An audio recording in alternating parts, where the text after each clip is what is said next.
బాధితుడు జగన్మోహన్ రెడ్డి.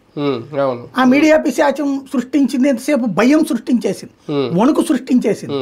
కాపాడాల్సిన రక్షకుడుగా లేదంటే మాంత్రికుడుగా ఉండాల్సిన వ్యక్తి, మాంత్రికుడికి అహం ఉంటుంది, బచ్చా దెయ్యం అదంతా అని. ఆ మాంత్రికుడిది తర్వాత శక్తులు అవతల వాళ్ళకి వెళ్ళిపోతే తన శక్తి సన్నగిల్లాక కానీ అయ్యో నేను పొరపాటు చేశాను అనుకోడు. ఇప్పుడు మాంత్రికుడు పొజిషన్లో ఉన్నాడు ఆయన. ఒక రకంగా జగన్కి ఒక అవకాశం వచ్చినట్టు ప్రశ్నించడానికి అప్పుడు ఏం చేశారనేది పక్కన పెడితే, అదే టైంలో పవన్కి కూడా ఒక సవాల్ అవుద్దా ఇది, సమాధానం చెప్పుకోలేని పరిస్థితి? ఆయన అప్పుడు దేన్ని అసలు సీరియస్గా తీసుకుంటారు నాకు అర్థం కాదు. అంటే ఆ వ్యాఖ్య అయితే చాలా సీరియస్గా చేశారు కదా, ఆయన ఆరోపణలన్నీ సీరియస్గా చేస్తారు. నేను పవన్ కళ్యాణ్ ఎక్స్పెక్ట్ చేసిన విధానానికి రోజు పోయే కొద్దీ నాకు ఒక పరివర్తన కలిగిస్తున్నాడు ఆయన. అంతేనా? నేను ఎక్స్పెక్ట్ చేసింది ఏంటంటే జవాబుదారీతనంతో కూడిన నాయకత్వం.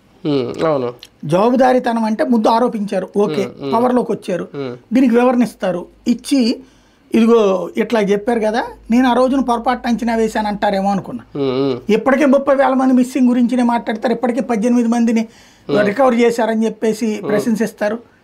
దాంట్లో ఆయన అన్న పదం ఒకటి కరెక్ట్, ఏంటది, దీని మీద జగన్ సమాధానం చెప్పలేదని. ఇప్పుడు కూడా చంద్రబాబు సమాధానం చెప్పలా, సంబంధిత మంత్రే సమాధానం చెప్తారు, సంబంధిత డీజీపీనే సమాధానం చెప్తారు. కానీ ఆయనలో ఆ చేంజ్ ఏమైనా వచ్చిందా?